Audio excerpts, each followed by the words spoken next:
Welcome to the YouTube channel graphically. आज की इस वीडियो में पढ़ेंगे प्रॉफिट एंड लॉस के बारे में, लाभ या हानि। देखिए प्रॉफिट एंड लॉस क्या है। देखिए जैसे एक एग्जांपल ले लेते हैं। आपने कोई एक टेबल खरीदी, टेबल आपने 50 रुपये की खरीदी और आपने इसको 70 रुपये में बेच दिया। तो जो आप ख़रीदते हैं, जैसे 50 रुपये का ख़रीदा आपने, तो ये होता है आपका कॉस्ट प्राइस। और जो आप 70 में बेचते हैं इसको, ये होता है आपका सेलिंग प्राइस। तो अब देखिए आपको प्रॉफिट कितना हुआ। आपने 50 की ख़रीदा था, 70 की बेच दिया। आपका जो प्रॉफिट है ये है 20 रुपये। ठीक है। तो यहाँ पर अगर आप देखिए, आपका जो कॉस्ट प्राइस है सीपी प्लस अब अगर आप प्रॉफिट कर दें, ये हो जाएगा आपका सेलिंग प्राइस के बराबर। मतलब यहाँ पर देखिए आपने 50 रुपये का बेचा था, 50 रुपये का आपने ख़रीदा था, प्रॉफिट आपका 20 रुपये आपने जोड़ा, तो आपने इसको इतने सेलिंग प्राइस में कितने 70 रुपये में बेचा। तो ये होता है आपका कॉस्ट प्राइस, प्रॉफिट और सेलिंग प्राइस के बीच का रिलेशन। अब देखिए जो प्रॉफिट का परसेंटेज पूछा जाता है वो क्या होता है। प्रॉफिट परसेंट मतलब कितने प्रतिशत का आपको लाभ हुआ। तो अगर उसके बारे में पूछा जाता है तो देखिए जो आपका प्रॉफिट हुआ, प्रॉफिट कितने का हुआ, 20 रुपीज़ का हुआ। और ये 20 रुपीज़ क्या थे, selling price minus cost price. तो ये 20 रुपीज़ डिवाइडेड बाय आपका जो कॉस्ट प्राइस पड़ रहा है, 50 रुपये पर आपने 20 रुपये पाए। तो जो आपका आ जाएगा प्रॉफिट परसेंटेज, उसके लिए क्या करेंगे, अगर हमें 100 बनाना है, जैसा कि हम पढ़ चुके हैं, परसेंटेज में बदलना है, तो यहाँ पर 100% से मल्टीप्लाई कर देंगे, क्योंकि 100% की वैल्यू 1 होती है और 1 किसी भी नंबर में आप मल्टीप्लाई या डिवाइड करें कोई इफेक्ट नहीं पड़ता। तो ये आपका हो गया 50 गुना 200, ये आ गया 40%। तो देखिए आपने अगर 50 रुपये की जो टेबल थी वो अगर 70 रुपये में सेल की, तो आपका जो प्रॉफिट हुआ वो 40% का प्रॉफिट हुआ। और अगर अब इसको देखिए आप एक इस तरह से, जो आपका प्रॉफिट परसेंटेज है, तो देखिए प्रॉफिट परसेंटेज क्या है।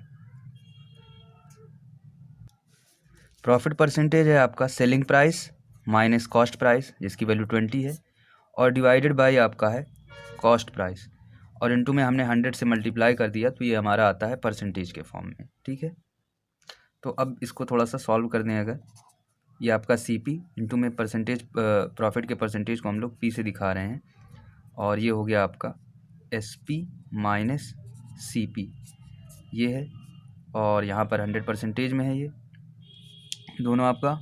तो यहाँ पर आप देखिए CP इंटू में ये 100 है, CP इंटू में P डिवाइडेड बाय अगर 100 कर देते हैं आप, तो ये क्या था आपका, यही तो था प्रॉफिट। तो देखिए जो आपका प्रॉफिट होता है, प्रॉफिट जो आपका कॉस्ट प्राइस है और जो आपका परसेंटेज की वैल्यू दी गई है, वही आपका प्रॉफिट होता है। जैसे आपसे पूछा जाए कि यहाँ पर आपके पास एक कोई टेबल है, टेबल को आप 40% प्रॉफिट पे बेच रहे हैं। ठीक है। तो आपका जो कॉस्ट प्राइस हो जाएगा, तो देखिए जो प्रॉफिट हो जाएगा वो हो जाएगा कॉस्ट प्राइस इंटू में जो आपका परसेंटेज दिया है 40%, या 40% को इस तरह से लिख दीजिए आप 100, तो यही हो जाएगा आपका प्रॉफिट। ठीक है। और देखिए आपको यहाँ पर याद क्या रखना है, मेन चीज़ें आपको यहाँ पर याद यही रखना है कि जो आपका प्रॉफिट होता है, प्रॉफिट इक्वल्स टू होता है कॉस्ट प्राइस इंटू में जो आपका प्रॉफिट का परसेंटेज दिया हो, प्रॉफिट का परसेंटेज। ये आपको एक फार्मूला याद रखना है, जैसा कि हम सीखे ये आया कहाँ से।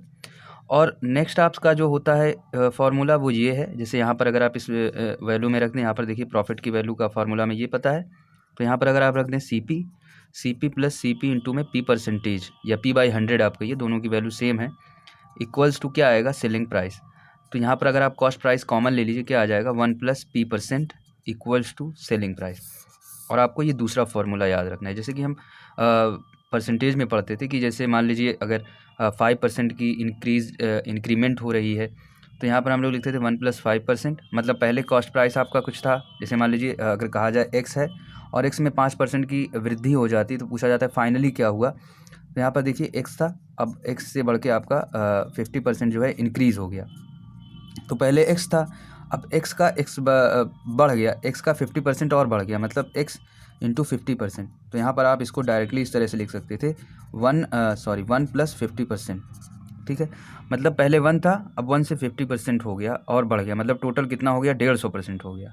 ये आप इसको 100% में लिख सकते हैं और ये आपका 50%, तो टोटल हो गया 150%। तो बस हमें यहाँ पर यही समझना था कि जैसे मान लीजिए कोई भी वैल्यू आपकी जो दी गई हो और पूछा जा रहा है कि कुछ बढ़ा हुआ है, जैसा कि हम परसेंटेज में पढ़ चुके, तो यहाँ पर देखिए P% बढ़ा दिया गया, मतलब कॉस्ट प्राइस को P% में बढ़ा दिया गया, इसका कुछ प्रॉफिट रखा गया और उतने ही परसेंट इसको बढ़ा दिया गया इसकी वैल्यू को, तो वो हो जाती है हमारी सेलिंग प्राइस के इक्वल हो जाती है। तो ये तो था हमारा प्रॉफिट के लिए। बट अगर लॉस हो रहा हो तो लॉस में कुछ नहीं होता है। जैसे आप देखते हैं यहाँ पर आपका कुछ कॉस्ट प्राइस था 50 रुपये, अगर आप इसको 30 रुपये में बेचते तो आप देखिए यहाँ पर 20 रुपये आपका जो है घाटा हो रहा है, आपका लॉस हो रहा है। तो यहाँ पर जो लॉस होता वो होता 20 रुपीज़। तो यहाँ पर बस फॉर्मूले में यहाँ पर आप जैसे कॉस्ट प्राइस में प्रॉफिट जोड़ रहे थे, तो अब यहाँ पर आपको जो लॉस आपका हो रहा है वो आपको यहाँ से घटाना पड़ जाता है। यहाँ पर लिखते लॉस, जैसे आपका यहाँ पर 50 रुपये था, 50 रुपये में से आप 20 रुपये अगर घटा दें तो उतने का आप बेच रहे हैं। तो फॉर्मूले में कोई इफेक्ट नहीं पड़ेगा। जैसे यहाँ पर आप देख रहे हैं कॉस्ट प्राइस 1 + P% जो आपका प्रॉफिट है ये आपका सेलिंग प्राइस के बराबर है। नेक्स्ट अगर आप देखते हैं यहाँ पर लॉस के टर्म्स में, तो आपका कुछ कॉस्ट प्राइस होता और 1 माइनस, क्योंकि यहाँ पर लॉस हो रहा है, ये आपका लॉस का परसेंटेज होता और ये आपके सेलिंग प्राइस के बराबर होता। ये वाला इक्वेशन आपको याद रखना है। और सेम है अगर आपके लॉस की बात की जाए कि लॉस हुआ कितना, तो लॉस जो हो जाएगा वो हो जाएगा कॉस्ट प्राइस इंटू में आपके लॉस का परसेंटेज, ये हो जाएगी लॉस की वैल्यू। तो इसके बाद करते हैं क्वेश्चंस, क्योंकि क्वेश्चन से ही क्लियर होगा। तो यहाँ पर हम क्वेश्चन करेंगे इसके आगे। क्वेश्चन है आपका, by selling a watch for ₹1440 a man loses 10%, at what price should he sell it to gain 10%। मतलब एक वॉच है आपका, सेलिंग प्राइस जिसका है 1440 और इसको आप बेच रहे हो 10% के लॉस पर। तो आपका क्या सेलिंग प्राइस होना चाहिए कि आपका प्रॉफिट जो हो ये 10% का हो। ठीक है, तो यहाँ पर हम देखिए फॉर्मूला पता है, सेलिंग प्राइस बराबर होता है कॉस्ट प्राइस और आपका जो भी परसेंटेज हो। यहाँ पर लॉस का है तो 1 माइनस लॉस परसेंटेज हो जाएगा। तो यहाँ पर आपका सेलिंग प्राइस देखिए 1440 है। कॉस्ट प्राइस अगर हम फाइंड आउट कर लें तो यहाँ पर आपका दूसरा वाला जो सेलिंग प्राइस होगा वो फाइंड आउट हो जाएगा। लॉस का परसेंटेज दिया गया है 10%, तो 10% को रेशियो में चाहे कन्वर्ट कर लेते हैं तो ये हो जाएगा 1/10, तो ये हो जाएगा आपका 9/10 हो जाएगा। या फिर अगर आप इसको परसेंटेज की फॉर्म में लिखना चाहते हैं तो देखिए 100% माइनस 10% हो जाएगा आपका 90%। 90% को आप इस तरह से लिख सकते हैं। तो आप इसको कैंसिल आउट करेंगे, आ जाएगा 9, 1 आ जाएगा, फिर ये 5, 160 हो गया। तो जो आपका कॉस्ट प्राइस है ये आ गया 1600 रुपये। अब 1600 रुपये को आपको 10% के लाभ पर बेचना है, तो सेलिंग प्राइस क्या होगा 1600 और 10% का लाभ पूरा है आपको, मतलब 1/10 का 1 + 1/10 हो जाएगा, कितना हो जाएगा 11/10। तो इसकी वैल्यू आ जाएगी 1760। ये आ जाएगा आपका दूसरा सेलिंग प्राइस, जिसको कि आप बेचेंगे जब इतने प्राइस पर तो आपको 10% का प्रॉफिट होगा। नेक्स्ट क्वेश्चन देखते हैं इसके बाद। क्वेश्चन है, Ravish lost 20% by selling a radio set for ₹3072। What percent will he gain by selling it for ₹4080। तो देखिए यहाँ पर रवीस को अगर जब वो 3072 में किसी भी एक रेडियो है उसको बेचता है तो इसको लॉस जो होता है ये होता है 20% का लॉस होता है। अब आपको क्या गेन रखना चाहिए, अपना गेन परसेंटेज क्या हो कि जब आप 4080 में इसको सेल करेंगे तो आपका गेन परसेंटेज क्या होगा। तो यहाँ पर पहले इसका कॉस्ट प्राइस निकाल लेते हैं क्या होगा। तो यहाँ पर देखिए फॉर्मूला हमें पता है, सेलिंग प्राइस बराबर होता है कॉस्ट प्राइस 1 माइनस लॉस का परसेंटेज, मतलब 3072, और यहाँ पर कॉस्ट प्राइस होगा और 1 माइनस 20% लिखेंगे तो क्या आ जाएगा, 20 को आप अगर इस फॉर्म में लिखें क्या आ जाएगा 1/5 आ जाएगा, मतलब हो गया 4/5। अब यहाँ पर क्या करें, यहाँ पर हम देखिए अगर यहाँ पर 2 से मल्टीप्लाई कर देते हैं, 4 दूना 8 हो गया। तो यहाँ पर देखिए यहाँ पर नीचे 10 आ जाएगा, आपका नीचे 8 आ जाएगा, ऊपर 10 आ जाएगा, थोड़ा सा मल्टीपल कम करना पड़ेगा। और यहाँ पर इसको अगर डिवाइड करते हैं हो गया 8 3 24, सॉरी 24 और 6 8 64 हो गया, बचा 3 8 चौक 32। कॉस्ट प्राइस आ गया आपका 3840। अब आपको सेलिंग प्राइस 4080 रखना है तो आपका गेन परसेंटेज क्या हो जाएगा। तो सिंपल फार्मूला आपको पता है, सेलिंग प्राइस जब आपका 4080 होगा तो आपका गेन परसेंटेज कुछ चेंज होगा इस पर 3840 और आपको गेन परसेंटेज जो है फाइंड आउट करना है। तो यहाँ पर हो जाएगा 40/80 डिवाइडेड बाई 38/40 और ये है आपका गेन परसेंटेज। तो गेन परसेंटेज हमें फाइंड आउट करना था, तो यहाँ पर अगर आप 1 इधर ले आएँ तो ये हो जाएगा 40/80 माइनस 3840, तो ये हो गया 160 और 80 240 डिवाइडेड बाई 3840, ये आपका गेन परसेंटेज आ जाएगा। तो इसको थोड़ा सॉल्व कर लेते हैं। यहाँ पर आप इसको देखिए 24 से 1 कट गया आपका 24 और 14 144 बचा, तो ये आ जाएगा आपका 6 से कट जाएगा, आ जाएगा 16 1/16।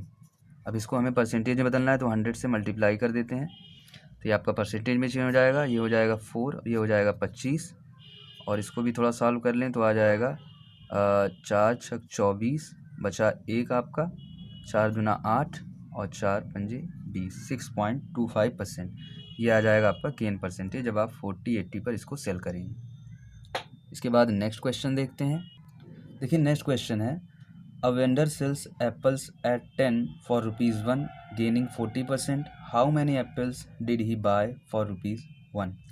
एक वेंडर है, वो 10 सेब जो है 1 रुपये के हिसाब से बेचता है। 10 सेब का दाम जो है 1 रुपये है। तो आप देखिए एक सेब का जो दाम होगा 1 एप्पल्स प्राइस वो हो जाएगा 1/10 रुपीज़। और ये जो आप इस पे 1 एप्पल जो आप सेल कर रहे हैं 1/10 रुपीज़ का, वो है 40% का, तो ये आपका आ गया सेलिंग प्राइस जिस पर आप बेच रहे हैं। तो हमें बताना है यहाँ पर कि how many apples did he by for ₹1। 1 रुपये में वो कितने सेब खरीदता था, बाय करता था, मतलब कॉस्ट प्राइस की यहाँ पे बात हो रही है। तो देखिए कॉस्ट प्राइस आपका यहाँ से कैसे निकलेगा, 1/10 जो है सेलिंग प्राइस है, कॉस्ट प्राइस मल्टीपल में होगा 1 + 40%, 40% को रेशियो के फॉर्म में कन्वर्ट कर लेते हैं, आ जाएगा 2/5 मतलब कि 7/5, तो 5 दूना 10, ये आ गया आपका कॉस्ट प्राइस जो है वो आ गया 1/14। 1/14 में आपका 1 एप्पल जो है मतलब एक एप्पल का दाम है 1/14 रुपीज़, मतलब 1/14 रुपीज़ में आपको एक एप्पल मिलता है। तो 1 रुपये में अगर बात करें कितना मिलेगा, तो 14 एप्पल्स मिलेंगे। तो यहाँ पर हमें यही बताना था कि 1 रुपये में हमें कितने एप्पल्स मिलेंगे, तो आंसर हो जाएगा आपका 14 एप्पल्स। नेक्स्ट क्वेश्चन है, a grocer buys 160 kg of rice at 27 per kg and mixes it with with 240 kg of rice available at 32 per kg. At what rate per kg should he sell the mixture to gain 20% on the whole? मतलब 160 kilogram का एक चावल है, rice है, और इसको mix किया जा रहा है 240 किलोग्राम के राइस के साथ। 160 किलोग्राम राइस वाला जो है वो आपका 27 रुपये पर केजी के हिसाब से पड़ रहा है, उसका 1 किलो का दाम 27 रुपये पर केजी है। और 240 किलो जो आप चावल मिक्स कर रहे हैं दूसरे में, वो है 32 रुपये पर केजी। तो पूछा जा रहा है इस मिक्सचर को कितने रुपए पर केजी बेचा जाए कि 20% का लाभ हो पूरे पर। तो देख रहे हैं आप यहाँ पर, अगर हमें बात करना हो कि इतने में तो हमें ख़रीद पड़ा हुआ है, मतलब इतने में हमने इसको ख़रीदा हुआ है, तो हमारा ओवरऑल अगर हम मिस कर देंगे तो हमारा कितने का ख़रीद पड़ेगा। तो देखिए यहाँ पर 160 किलोग्राम है 27 रुपये के हिसाब से, तो इसका पूरे का दाम हो गया इतना, प्लस अगर आप 240 किलो की बात करें तो 240 वाला आपका इतने का टोटल हुआ। अब देखिए टोटल जो था आपका वो है इतना चावल, 160 + 240, तो ये जो आएगा आपका, ये आ जाएगा पूरे मिक्सर का जो आपका कॉस्ट प्राइस पड़ा है 1 किलो का दाम आ जाएगा, ये आपके 1 किलो के चावल का रेट आ जाएगा। तो अब इसको सॉल्व करते हैं। तो देखिए यहाँ पर आप यहाँ पर 80 कॉमन है, 8 तिरिक 24 और यहाँ पर 8 दूना 16, 80 कॉमन ले लीजिए, आ जाएगा 27 दूना 54 और 240 से 3 आ जाएगा, 3 दूना 6 और 3 से यहाँ आपका 96 आ गया। और यहाँ पर जब इसको ऐड करेंगे तो ये आ जाएगा 4 6 10 और 2 1 3 और 1 4, यहाँ से आपका 5 आ गया। तो ये आ गया आपका कॉस्ट प्राइस। इसको भी थोड़ा सा सिंपल कर लेते हैं।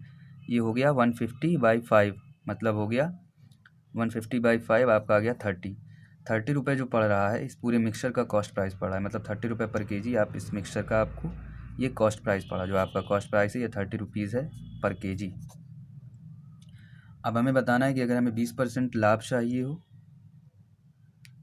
तो हमें इस पूरे मिक्सचर को कितने रुपए केजी में बेचना चाहिए। तो सेलिंग प्राइस हमें पता है, वही पता करना है हमें सेलिंग प्राइस क्या होगा, और कॉस्ट प्राइस हमें पता है 30 रुपये के हिसाब से, और जो हमारा 20% का है गेन है, तो 20% को अगर रेशियो के फॉर्म में कन्वर्ट करेंगे आ जाएगा 1/5, मतलब 6/5 आपको मल्टीप्लाई करना है इसमें। देखिए क्या होता है, जैसे हम यहाँ पे 1+ में कुछ लिखते हैं कोई चीज़ प्रॉफिट में, और उसके बाद तो यहाँ पर देखिए हमें अगर प्रॉफिट का परसेंटेज पता है, इसको हम रेशियो के फॉर्म में कन्वर्ट कर ले रहे हैं, तब हमें यहाँ पर ये मल्टीपल वाला वैल्यू मिल जाती है। जैसे जो आपकी ये वैल्यू है इसमें क्या मल्टीप्लाई करना चाहिए। जैसे अगर मान लीजिए सक्सेसिव वाला केस हो रहा है, मतलब यहाँ पर कुछ प्रॉफिट भी हो रहा है कुछ लॉस भी हो रहा है, तो ओवरऑल क्या इफेक्ट पड़ रहा है उसको अगर हम 1+ ऐड कर देंगे या 1- कर देंगे अगर लॉस हो रहा है, उसके बाद अगर हम मल्टीपल में वैल्यूज़ पता करते हैं तो वो थोड़ा सा आसान हो जाता है करने में। तो इसीलिए हम यहाँ पर इसका 1+ करते हैं ताकि हमें ईजी हो लगाने में। और ये आपका जो सेलिंग प्राइस आ जाएगा ये आ जाएगा 5 से यहाँ पर 6 हो जाएगा, और 6 × 6 36, तो ये आ जाएगा आपका सेलिंग प्राइस 36 रुपीज़ पर केजी। इसमें आप बेचेंगे तो इसका जो आपका प्रॉफिट होगा ये 20% का होगा। अब इसके बाद करते हैं नेक्स्ट क्वेश्चन। नेक्स्ट क्वेश्चन है, a man purchases a certain number of apples at 3 per rupee and the same number of apple at 4 per rupee. He mixes them together and sells them at 3 per rupee. What is the gain or loss percentage. यहाँ पर देखिए दो तरह के सेब हैं, उनको mix करके 1 रुपये में 3 सेब बेचा जाए तो हमें गेन या लॉस परसेंटेज क्या हो रहा है वो बताना है। तो यहाँ पर आप देखिए पहला जो है आपका, ये मान लीजिए पहली क्वालिटी का सेब है, आपका दूसरी क्वालिटी का सेब है, दोनों को मिक्स करके 1 रुपये में 3 सेब बेचे जा रहे हैं। तो यहाँ पर हमें बताना है कि यहाँ पर इसका गेन या लॉस परसेंटेज क्या होगा। तो आपका जो पहला वाला सेब है इसमें आपको पड़ रहा है 3 पर रुपीज़, मतलब 3 एप्पल्स 1 रुपये में, और जो दूसरा वाला है वो है 4 एप्पल्स 1 रुपये में। तो यहाँ पर आप देखिए पहले तो एक एक सेब का दाम निकाल लेते हैं। तो यहाँ पर अगर एक एप्पल की बात करते हैं, एक सेब की, तो वो हो जाएगा 1/3 रुपीज़, और यहाँ पर अगर एक एप्पल की बात करते हैं तो ये हो जाएगा 1/4 रुपीज़। तो यहाँ पर आप देखिए दोनों को मिक्स कर दे रहे हैं। मान लीजिए 2 सेब ले रहे हैं तो 2 सेब का जो आपका दाम हो जाएगा ये हो जाएगा 1/3 + 1/4, ये हो जाएगा आपका 7/12 हो जाएगा। तो ये तो हो गया 2 एप्पल का। अगर एक एप्पल की बात करें, एक एप्पल का प्राइस क्या होगा, तो ये होगा 7/24। 7/24 आपका पड़ा, ये हो गया कॉस्ट प्राइस एक एप्पल का। आप बेच कितने में रहे हैं, 1 रुपये में आप 3 एप्पल्स बेच रहे हैं, मतलब ये वाला जो आपका पड़ा ये आपका हुआ एक एप्पल का रेट 1/3 रुपीज़। 7/24 का पड़ा, आप सेलिंग प्राइस इतना कर रहे हैं। तो अब इसका निकाल लेते हैं सेलिंग प्राइस वाले फार्मूले से कॉस्ट प्राइस, और आपका जो भी परसेंटेज में जो भी इसका प्रॉफिट हुआ हो या लाभ हुआ हो। तो यहाँ पर देख लीजिए, मान लेते हैं कुछ आपका कुछ भी आया, क्या था वो हमें नहीं मालूम। तो यहाँ पर इसकी सेलिंग प्राइस की वैल्यू अगर रख दें तो ये है 1/3, और यहाँ पर है 7/24, और यहाँ पर जो आपका परसेंटेज जो भी आएगा, तो इसको थोड़ा सा सॉल्व कर लेते हैं। ये हो गया 3 8 24, 8/7, ये आ गया आपका 8/7, और यहाँ पर आपका 1+ जो m% था। अब आप देखिए यहाँ पर क्या हो गया, वैल्यू जो है कुछ बढ़ गई। यहाँ से देख रहे हैं आप 7/8, मतलब आप इसको इस फॉर्म में लिख सकते हैं 1 + 1/7। तो यहाँ पर आप देखिए यहाँ पर भी 1 है, 1 से 1 कैंसिल हो गया। m की जो वैल्यू आ गई ये आ गई 1/7, मतलब आप इसको परसेंट में अगर लिखें तो हो जाएगा 100/7 परसेंटेज। और इसको थोड़ा सा और सॉल्व कर लें तो हो जाएगा 7 1 हो गया, और यहाँ पर आ गया 7 चौक 28, और यहाँ पर बचेगा 14 + 2/7 परसेंटेज। तो यहाँ पर आपको करना क्या था, यहाँ पर आपको 3 एप्पल्स का दाम दिया हुआ है, यहाँ पर 4 एप्पल्स का दाम दिया हुआ है। तो यहाँ पर हम एक एप्पल का पहले रेट निकालेंगे, एक एप्पल का प्राइस निकालेंगे, उसके बाद यहाँ पर हमें कॉस्ट प्राइस और सेलिंग प्राइस मिल जाएगा, और हमारे पास इक्वेशन है। उसके बाद हम यहाँ पर फाइंड आउट करेंगे क्या होगा गेन, क्या होगा लॉस होगा। तो यहाँ पर आप देख रहे हो प्लस में था, तो यहाँ पर ये जो 14 सही 2/7 आपका है, ये है गेन का परसेंटेज। और यहाँ पर आप यहाँ से भी देख सकते हैं, यहाँ से देखिए आपकी पहली जो ऊपर वाली वैल्यू है, मतलब यहाँ पर कुछ ऐड हो रहा है, 1 प्लस, या मान लीजिए अगर आता कुछ 5/7, तो यहाँ से आप देखिए इसको आप इस तरह से लिखना पड़ता 1 - 2/7, तभी तो आप इसको लिख सकते हैं। या फिर आपको नहीं भी पता क्या आ रहा है, तो यहाँ पर आप देखिए आपने यहाँ पर माना था प्रॉफिट हो रहा है, तो अगर यहाँ पर m परसेंटेज की वैल्यू निकालते क्या आ जाता है 8/7 - 1 मतलब 1/7। तो यहाँ पर आप देखिए साइन में कोई चेंज नहीं आ रहा है, इसका मतलब प्रॉफिट ही है। बट अदरवाइज़ आप यहाँ पर देखिए इसकी वैल्यू आती कुछ 5/7 आती, तो फिर आपको यहाँ पर 1 + m परसेंटेज होता, और हमें m परसेंटेज की वैल्यू निकालनी होती तो डायरेक्ट इक्वेशन रखती 5/7 - 1 मतलब माइनस में आता। यहाँ पर आप देख रहे हैं माइनस आ गया, माइनस का साइन क्या रिप्रेजेंट कर रहा है कि लॉस हो रहा है। तो इस तरह से अभी आप पता कर सकते हैं। तो ये वाला आपका हो गया आंसर। यहाँ पर हो जाएगा गेन आपका 14 + 2/7%। तो आज का ये वीडियो यहाँ पर एंड करते हैं, और इसके नेक्स्ट वीडियो में प्रॉफिट एंड लॉस से रिलेटेड नेक्स्ट प्रॉब्लम्स को करेंगे। और अगर आपको वीडियो अच्छा लगा हो तो वीडियो को लाइक, शेयर और सब्सक्राइब करें, और बेल आइकन को भी प्रेस करें ताकि आपको नेक्स्ट वीडियो की नोटिफिकेशन मिलती रहे।